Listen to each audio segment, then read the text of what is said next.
address what probably is considered the fear of injury, because I often come up to this conversation with people that I speak to, and it's both a fear of getting injured by doing exercise, and also a fear of getting re-injured from maybe a previous experience with some sort of an injury. And I want to first state, I think you can't beat being stronger. There's nothing that can help you more than being stronger.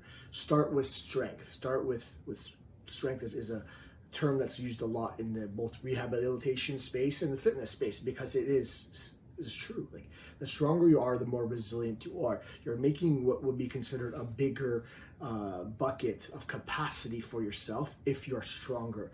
So the fact that you're becoming stronger is actually going to help you to reduce the risk of injury.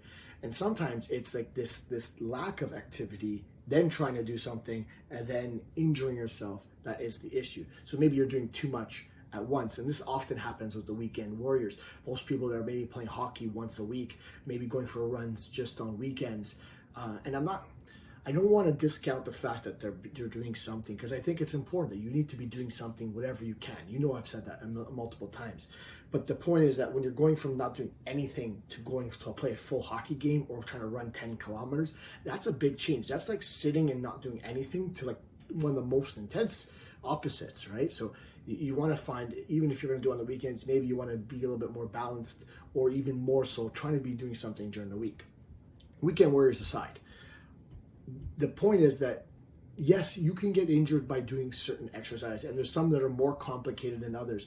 And I would ask you to focus on the ones that you're most confident in and build the ones that are easiest for you to function and to perform, right? So it might be that you're not doing full squats, but maybe you're doing sit to stand, where you're sitting on a chair and standing up with weights in your hand, whatever it is, like something you feel more comfortable in.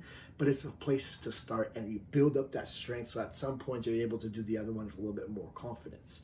And the whole purpose, if you're not building the strength, the weakest part of your body, the weakest part of your chain is going to give out first. You know that term, the weakest link? That tends to show up in injury often.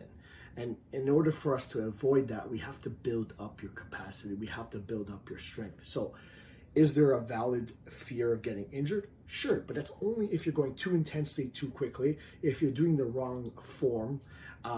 But in a lot of ways, the industry has allowed you to succeed without having to worry about. There's machines now that support you with the form.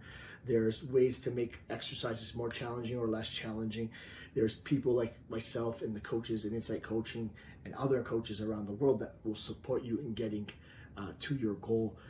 But again, the fear itself might lead to a self-fulfilling prophecy. You might, for fear of getting injured, actually get injured just walking down the street. It's because you didn't have the capacity to address that slip, that tumble, that whatever it is. You didn't have your body wasn't physically prepared to work against that, to be resilient against that fall or whatever it was. So the more capacity that you have, the stronger, the more flexible, the more endurance, the more you have of this, the more resilience you've built up, the less likely that anything that happens in your life, including a fall, will have a negative impact. And this is why people who build up and exercise for longer and longer into their later life, they're more likely to be able to live on their own, because they cannot fall down and be injured. They can fall still. Anybody can fall, but there's no repercussion from it, because you have the strong bones, you have the strong muscles, you have all that. So all I'm saying is that if you fear it, you might just bring it onto yourself, just for the fact that you're afraid of getting injured by exercising, but you're not exercising, so you walk down the street and you slip and you hurt yourself. So instead, why don't you build up the capacity? Why don't you start with the strength, build up your resilience, so that if anything does happen in your life, you're more likely to be able to deal with it.